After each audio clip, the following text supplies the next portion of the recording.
গত বৃহস্পতিবার রাতটা ছিল শুধু একজন মানুষের মৃত্যুর রাত না। বৃহস্পতিবার রাতটা ছিল এই দেশের রাষ্ট্র ব্যবস্থা কতটা ভেঙে পড়েছে তার এক ভয়ঙ্কর প্রদর্শনী। প্রিয় দর্শক, বৃহস্পতিবার রাতে শরীফ ওসমান হাদির মৃত্যুর খবর জাতির উদ্দেশ্যে জানানো হয়।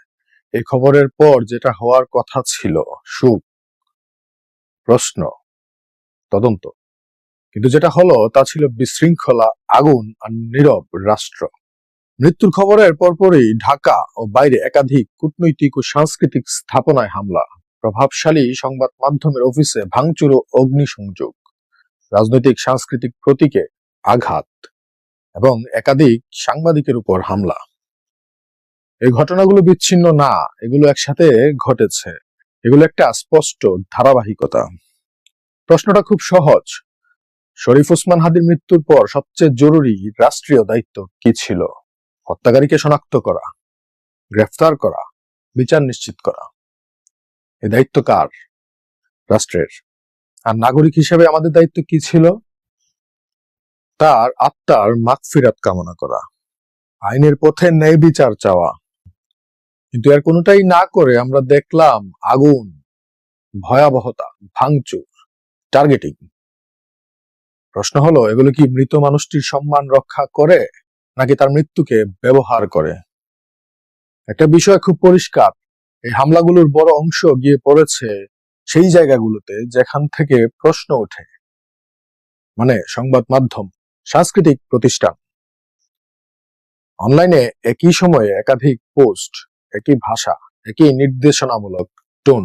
এটা স্পন্টেনিয়াস আবেগ না, এটা ন্যারেটিভ ড্রিভেন মোবিলাইজেশন। আর সবচেয়ে ভয়ঙ্কর প্রশ্ন, রাষ্ট্র তখন কি করছিল? আইন শৃঙ্খলা বাহিনী ছিল, প্রশাসন ছিল, ক্ষমতা ছিল, তবু কেউ থামায়নি, কেউ ধরেনি।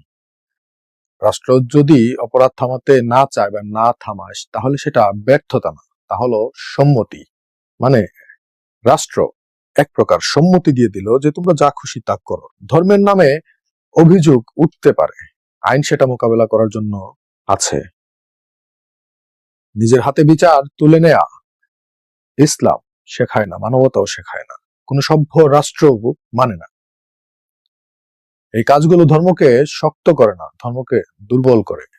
গণমাধ্যমের ভূমিকা এখানে সবচেয়ে হতাশাজনক। কিছু প্রতীকী প্রতিবাদ, কিছু আশ্বাস, কিন্তু ইতিহাস বলে যখন গণমাধ্যম নীরব হয় তখন ক্ষমতা বেপরোয়া হয়। এখন আসি সবচেয়ে সংবেদনশীল জায়গায়। এই অস্থিরতার সময়টা লক্ষ্য করুন। একটি বড় রাজনৈতিক ঘোষণা আসার পরেই পরিস্থিতি অস্বাভাবিক হয়ে ওঠে। কারা লাভবান হয় অস্থিরতায়, কারা ক্ষতিগ্রস্ত হয় স্থিতিতে? এই প্রশ্নগুলো তদন্তের দাবিদার। আমি নিশ্চিতভাবে বলছি না, আমি প্রশ্ন তুলছি, কারণ প্রশ্ন না তুললে আগামীকাল এটা আবার হবে। এই বিষয়গুলো নিয়ে আমি সামনে আরো গভীর বিশ্লেষণ আনব। ততক্ষণ পর্যন্ত সাবস্ক্রাইব করে পাশে থাকুন আর ভালো থাকুন। আর প্রশ্ন করা বন্ধ করবেন না। প্রশ্ন করা আমার আপনার অধিকার। ধন্যবাদ।